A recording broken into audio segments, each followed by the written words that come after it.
Hello friends, एक बार फिर से स्वागत है आपका हमारे YouTube channel Devendra Sachdeva the financial consultant में। आज हम बात करने वाले हैं जीएसटी की तरफ से आए कई सारे इम्पोर्टेंट नोटिफिकेशंस के रिगार्डिंग। जीएसटी की जो 54th काउंसिल मीटिंग हुई थी उसमें जीएसटी की तरफ से कई सारे अपडेट्स दिए गए थे। वो सारे अपडेट्स से रिलेटेड नोटिफिकेशन बहुत लंबे समय से अवेटेड चल रहे थे। तो फाइनली 8 अक्टूबर को गवर्नमेंट ने जितने भी चेंजेस या अपडेट्स दिए थे उनसे रिलेटेड नोटिफिकेशंस जो है वो जारी कर दिए हैं। ये सारे notification central board and excise taxation की वेबसाइट पे अवेलेबल हैं। ये सारे नोटिफिकेशन 8 अक्टूबर को जारी किए गए हैं और ये 10 अक्टूबर यानी आज से सारे नोटिफिकेशन एप्लीकेबल हो जाएंगे। तो इस वीडियो में हम जानेंगे कि ये सारे नोटिफिकेशंस क्या हैं, किस तरीके के इनमें चेंजेस आए हैं और ये नोटिफिकेशंस आपको किस तरीके से बेनिफिट या आपके टैक्स के बर्डन को बढ़ाने वाले हैं। तो चलिए दोस्तों, वीडियो में आगे बढ़ते हैं और जानते हैं इन सारे नोटिफिकेशंस के बारे में।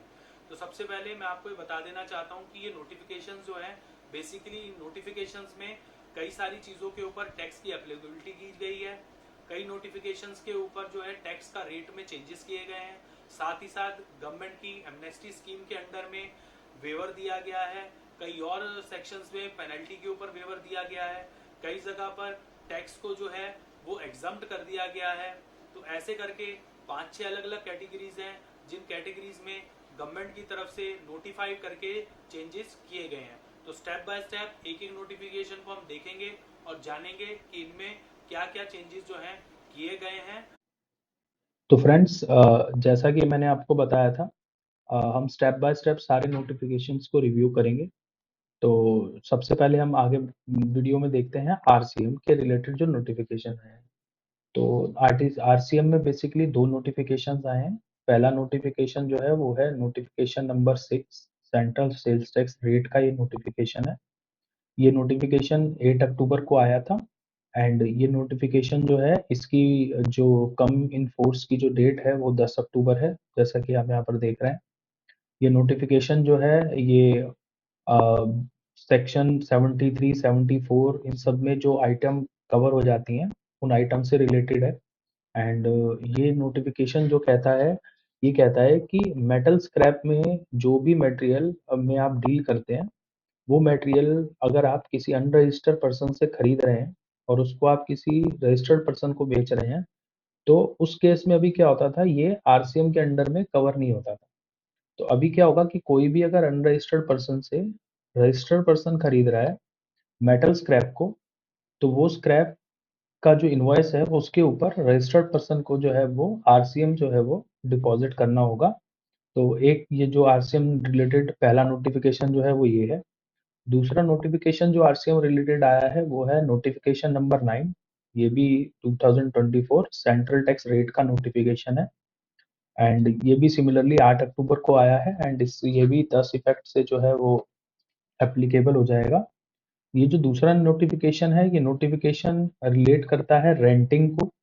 बेसिकली अभी तक होता क्या था कि अगर आप सिमिलरली आपने अपने बिजनेस के लिए या किसी भी पर्पस के लिए किसी भी कमर्शियल प्रॉपर्टी को रेंट पर लिया है एंड जो कमर्शियल प्रॉपर्टी आपने रेंट पर ली है, वो उसका जो ओनर है वो अनरजिस्टर्ड है, मतलब आपको जो वो बिल देता है वो उस बिल के ऊपर जीएसटी चार्ज नहीं करता है, अनरजिस्टर्ड है बंदा। तो उसके ऊपर सिमिलरली अब रजिस्टर्ड पर्सन है जो अगर सर्विस रेंडर कर रहा है, मतलब रेंट पे जिसने जगह ली हुई है, टेनेंट है, टेनेंट को जो है आरसीएम जो है डिपॉजिट करके जो है वो जमा कराना होगा। तो ये जो दूसरा नोटिफिकेशन है ये रेंटल से रिलेटेड है। तो आरसीएम में ये दो नोटिफिकेशन आए हैं जो कि बहुत इंपॉर्टेंट है आपके लिए। पहला मेटल स्क्रैप से रिलेटेड और दूसरा जो है वो रेंटल सर्विसेज से रिलेटेड। तो दोस्तों आगे बढ़ते हैं वीडियो में हम। अगला नोटिफिकेशन जो है वो है नोटिफिकेशन नंबर 21 2024। ये सेंट्रल टैक्स का नोटिफिकेशन है। ये नोटिफिकेशन रेट से रिलेटेड नहीं है। ये नोटिफिकेशन में हम बात करेंगे एमनेस्टी स्कीम की। जी हाँ, गवर्नमेंट ने अभी एक नया सेक्शन इंसर्ट किया था, सेक्शन 128A कैपिटल ए। इसके अंदर में उन्होंने सेक्शन 73, जी हाँ, यहाँ पर आप ध्यान से सुनिएगा, सेक्शन 128A जो है वो इंसर्ट हुआ था। उसमें सेक्शन 74 और सेक्शन 73 के अंडर में आपको जो नोटिसेज आए हुए हैं आपकी डिमांड की पेमेंट पर, उसके ऊपर में जो इंटरेस्ट और पेनल्टी लगी हुई थी, ध्यान से समझिएगा, उसके ऊपर जब भी हमारी कोई डिमांड निकलती है ऑर्डर के बाद में, उसके ऊपर में टैक्स के साथ-साथ हमें इंटरेस्ट और पेनल्टी जो है वो पे करनी होती है। तो गवर्नमेंट ने एक एमनेस्टी स्कीम के अंतर्गत जो है ये सेक्शन इंसर्ट किया है और यहाँ पर सेक्शन 73 और सेक्शन 74 में जो आपको नोटिसेस आए हुए हैं, मैं आपको पढ़ के बता देता हूँ। Registered person whom a notice or a statement or a order refer in a clause A, B and clause C of section 28A of the SAT Act has been issued। ठीक है, तो इसमें जो नोटिसेस आए हुए हैं उसमें आपका, यहाँ पे आप आगे पढ़ लेते हैं, एज द केस में be can be made for waiver of interest and penalty. जी हाँ, तो अगर इसमें क्या है कि अभी तक वेवर का था बट इसकी डेट्स नहीं आई थी, बजट में वेवर के लिए बोला गया था, तो अभी इसकी डेट आ गई है कि जिनका नोटिस सेक्शन 73 में आया हुआ है उनको 31/3/2025 से पहले अगर वो अपना टैक्स डिपॉजिट करा देते हैं तो उनको एमनेस्टी स्कीम में इंटरेस्ट और पेनल्टी जो है उसका जो है वो वेवर मिल जाएगा। साथ ही साथ जिनको सेक्शन 74 में नोटिस आया हुआ है बेसिकली, तो उनके लिए एक वेवर है, बट उसके लिए उनको क्या है कि आपको मैं पढ़ के बताऊँ, the date ending on the completion of 6 month from the date of issuance of the order by the proper officer redetermine the section tax under section 73। तो पहले क्या करना पड़ेगा, आपका जो 74 का नोटिस है वो आपको सेक्शन 73 में कन्वर्ट कराना पड़ेगा। सेक्शन 73 और 4 में बेसिकली जो कंफ्यूजन है उसके रिगार्डिंग मैं अलग से आपको एक वीडियो बना के बता दूंगा। बेसिकली गवर्नमेंट की तरफ से पहले नोटिस 74 में भेजे जा रहे थे एंड बाद में फिर वो करेक्ट करके 73 में आ गए हैं। तो उसमें कुछ नहीं है, आपको जस्ट कन्वर्ट कराना है, और तो सेक्शन 73 के नोटिस में आप जब आ जाएंगे तो आप वहां पर भी जो है इंटरेस्ट का जो वेवर है वो ले सकते हैं। तो ये था हमारा तीसरा नोटिफिकेशन जो कि एमनेस्टी स्कीम में टैक्स के वेवर को लेकर आया था। अगला जो हमारा नोटिफिकेशन है, जो चौथा नोटिफिकेशन है, वो नोटिफिकेशन है नोटिफिकेशन नंबर 22 2024। ये सेक्शन 148 से रिलेट करता है एंड सेक्शन 16 जो है आप जानते हैं, जो उसके अंदर में दो सब सेक्शन इंसर्ट किए गए थे, सेक्शन 5 एंड सेक्शन 6। तो इन दोनों सेक्शंस में गवर्नमेंट की तरफ से एक रिलीफ दिया गया था बेसिकली कि आपके 4 सालों के 2017, 18, 18, 19, 19, 20 और 20, 21 के इन 4 सालों के जो आपके इनपुट टैक्स हैं, इनपुट टैक्स क्रेडिट हैं जो आपने अवेल कर लिया है, तो वो इनपुट टैक्स जो है वो अब आपके लिए जो है वो एलिजिबल हो जाएगा अगर आपने उसको 30/11/2021 से पहले अपनी रिटर्न में अवेल कर लिया है। तो ये जो है आपको अवेल करने के लिए आपको एक फॉर्म भरना होगा। वो फॉर्म जो है बेसिकली एनेक्चर ए है जो गवर्नमेंट की तरफ से ऑनलाइन अवेलेबल हो जाएगा। उन्होंने नीचे उसका टेम्पलेट भी दिया हुआ है एनेक्चर का, वो मैं आपको दिखाता हूँ। एंड यहाँ पे उन्होंने क्लियरली मेंशन भी किया है कि that sad person shall file the electronically on a common portal within a period of 6 months from the date of issuance of the notification। तो नोटिफिकेशन आने के मतलब जैसे 8 अक्टूबर को नोटिफिकेशन आया तो उसके 6 महीने के भीतर आपका टाइम है, जो आपके सेक्शन 73 और 74 के आईटीसी के लोगों के केसेस चल रहे हैं और उनको उसमें नोटिस आए हुए हैं, तो उनके लिए बहुत बढ़िया स्कीम है। एंड वो अपना आईटीसी जो उन्होंने अवेल कर लिया है उसको इसमें भर के मैं आपको एनेक्चर दिखा देता हूँ।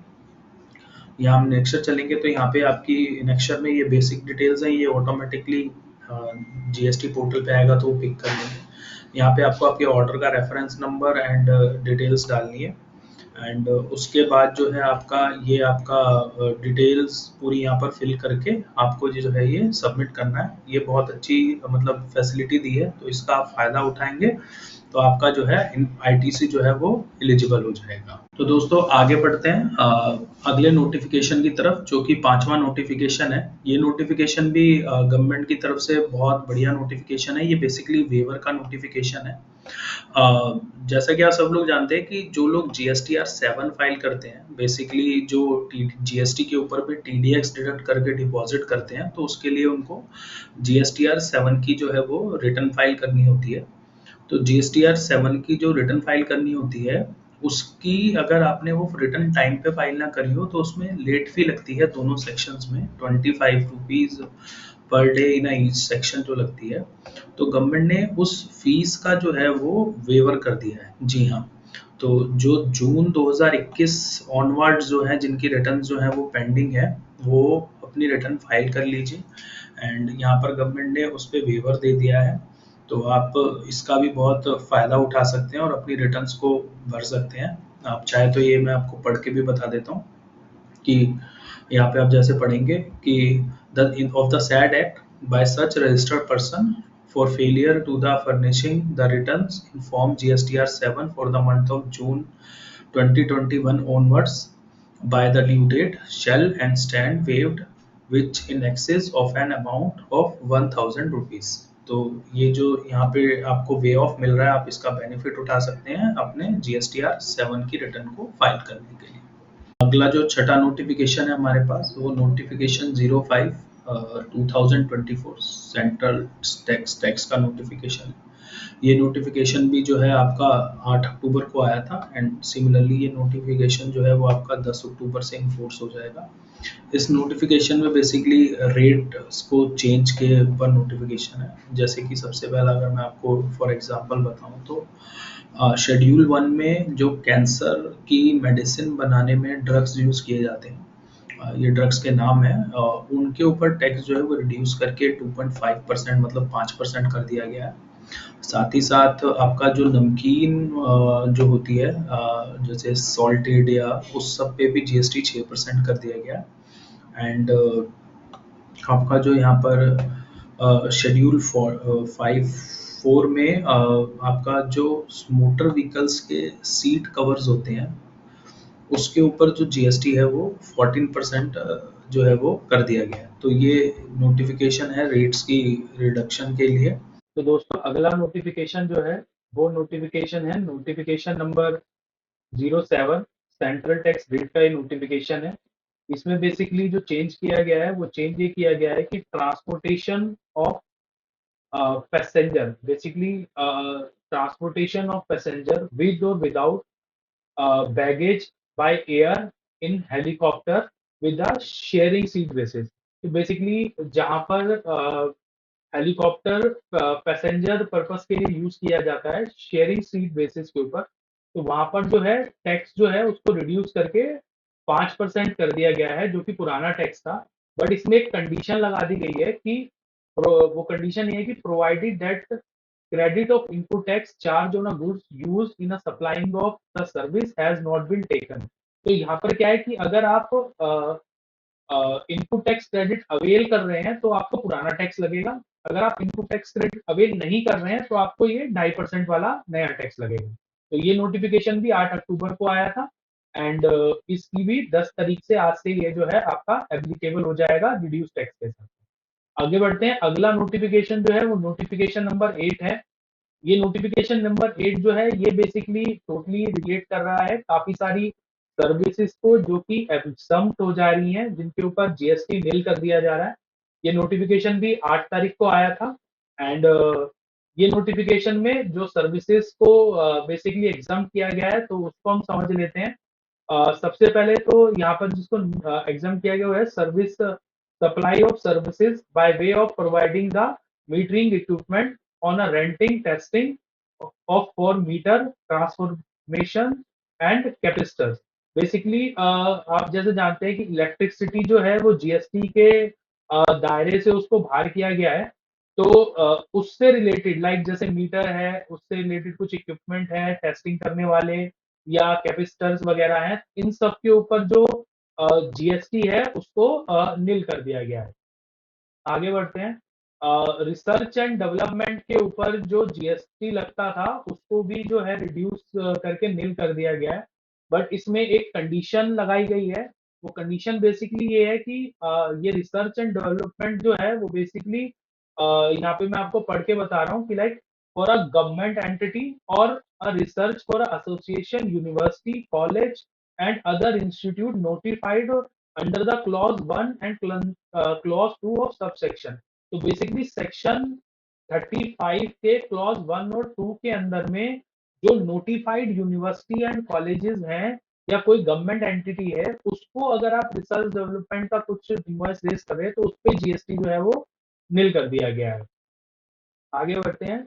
इसके बाद जो आपका service affiliated provided by the central state education board council. तो सेंट्रल गवर्नमेंट की तरफ से जो एजुकेशन सर्विसेज कुछ प्रोवाइड कराई जा रही हैं उसके ऊपर भी जो है जीएसटी नील कर दिया गया है।